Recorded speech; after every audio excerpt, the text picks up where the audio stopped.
Continuando con la materia de introducción al estudio del derecho, vamos a entrar en los temas de cuasi contrato, delito y cuasi delito. ¿De acuerdo? Cuasi contrato es el hecho de una persona permitido por la ley, la obliga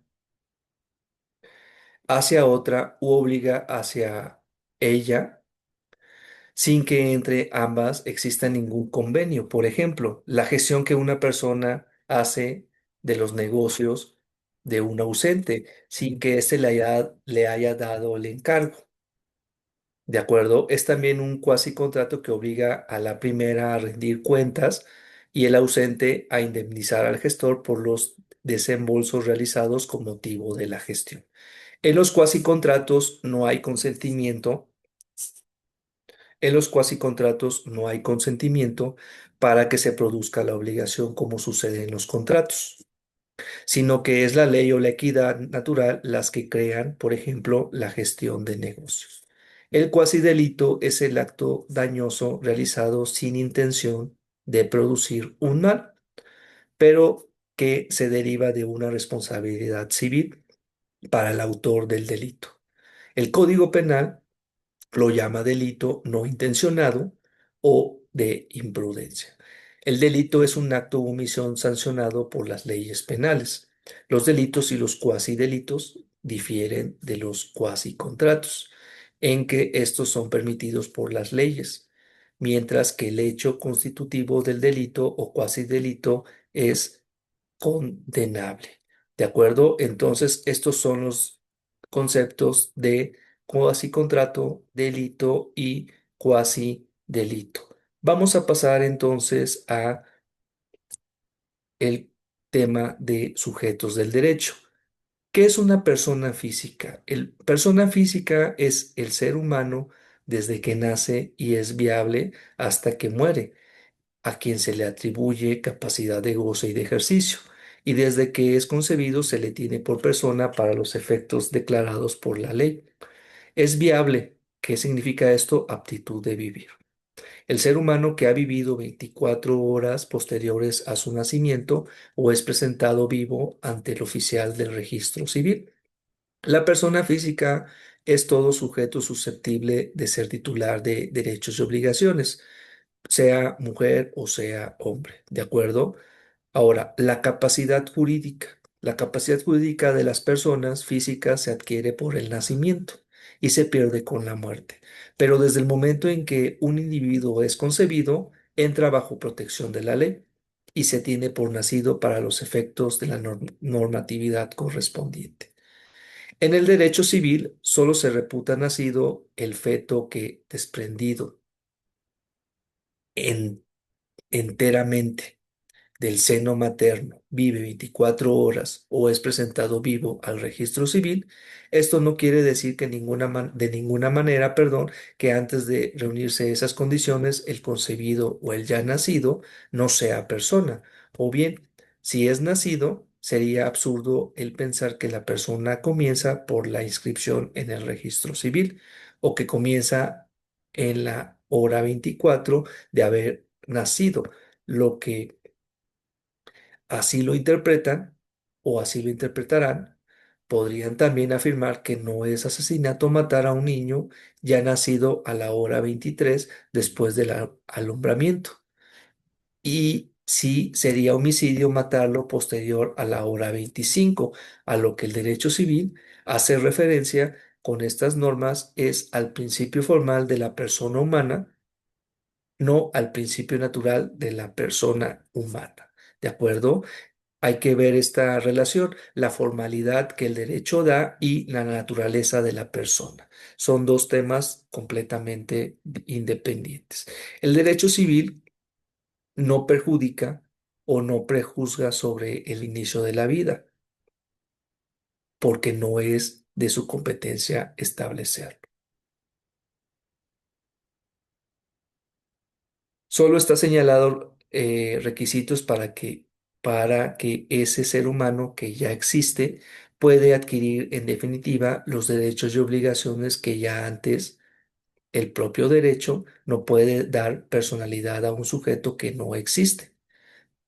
Puede adquirir en definitiva los derechos y obligaciones, ya que antes el propio derecho le había atribuido, pero que por mera conveniencia de seguridad jurídica y orden jurídico estaban sujetos al imponderable de la condición suspensiva de su nacimiento vivo y viable.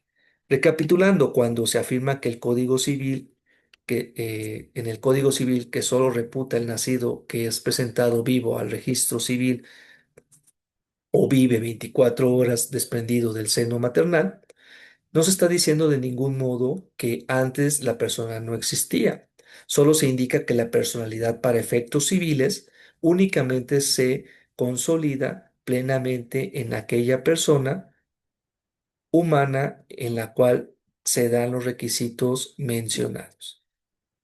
Por así decirlo, antes del nacimiento de la persona humana existen relaciones jurídicas civiles y penales, solo queda sujeto a la condición de su nacimiento, ya sea vivo y con aptitud para vivir, para que las normas jurídicas sean aplicativas de acuerdo al caso concreto. La extinción de la persona. El fin de la persona se da por la muerte. Por lo tanto, es necesario precisar el momento en que esto ocurre, ya que se produce una serie de efectos jurídicos, los cuales pueden variar por el momento en que una persona fallezca. Ahora bien, la Ley General de Salud, en su artículo 343, señala que la pérdida de la vida ocurre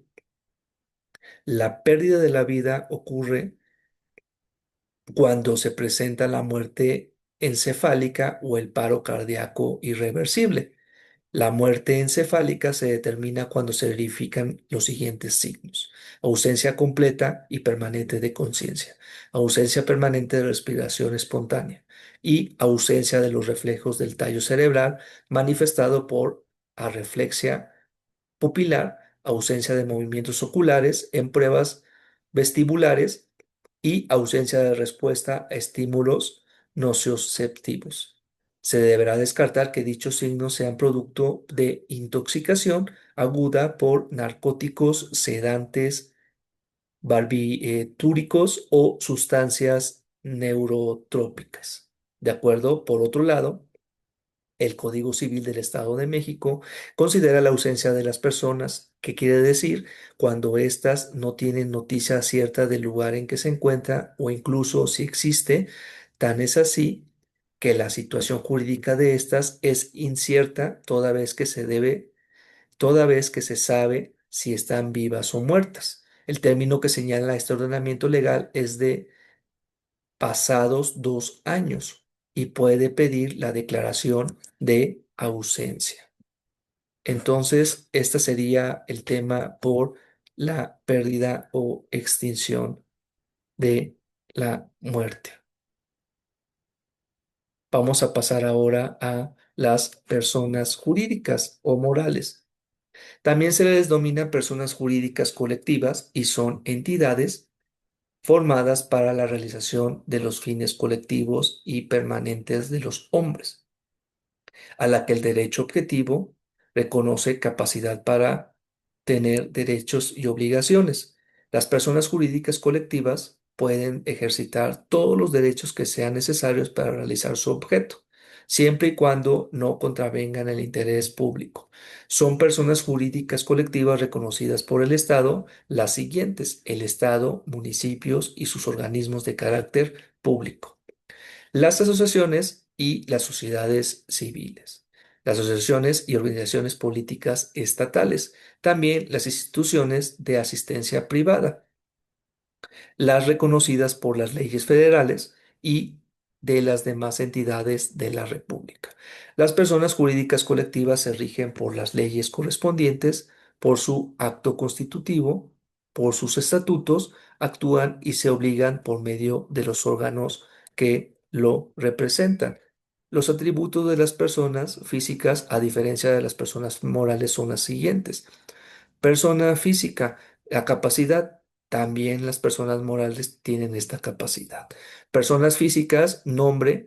pero en las personas morales se les conoce como denominación o razón social, que sería el nombre que las identifica. Ambas tienen nacionalidad, domicilio y tienen un patrimonio. A diferencia de las personas morales, las personas físicas tienen un estado civil. ¿Qué es la capacidad de goce y cuál es la capacidad de ejercicio? La capacidad de goce es la aptitud para ser titular de derechos y obligaciones. Esto ya lo estábamos platicando con las personas físicas. El menor de edad solo tiene esta capacidad porque no se encuentra en posibilidad de realizar actos de voluntad y comprender el alcance de los mismos únicamente cuando llega a la mayoría de edad, que es los 18 años. Es cuando el legislador supone que una persona puede apreciar el alcance de sus actos volitivos. La capacidad de ejercicio es la aptitud para ejercer por sí mismo los derechos y obligaciones conferidos por la ley. La capacidad de ejercicio se adquiere a los 18 años de edad, por lo tanto, solo las personas capaces pueden celebrar actos jurídicos, es decir, se requiere ser mayor de edad y no estar en estado de interdicción. Ahora, el nombre, patrimonio, domicilio, estado civil y nacionalidad de las personas. El nombre designa e individualiza a una persona, el nombre de las personas físicas. Esta se forma con el sustantivo propio y los apellidos paternos del padre y de la madre. Cuando solo se reconozca uno de ellos, se formará con los apellidos de este, con la salvedad que establezca la normatividad correspondiente. El domicilio. La persona física puede tener tres tipos de domicilio, que son el voluntario, el legal y el convencional. ¿Cuál es el domicilio de una persona física? Es el lugar donde reside con el propósito de establecerse en él.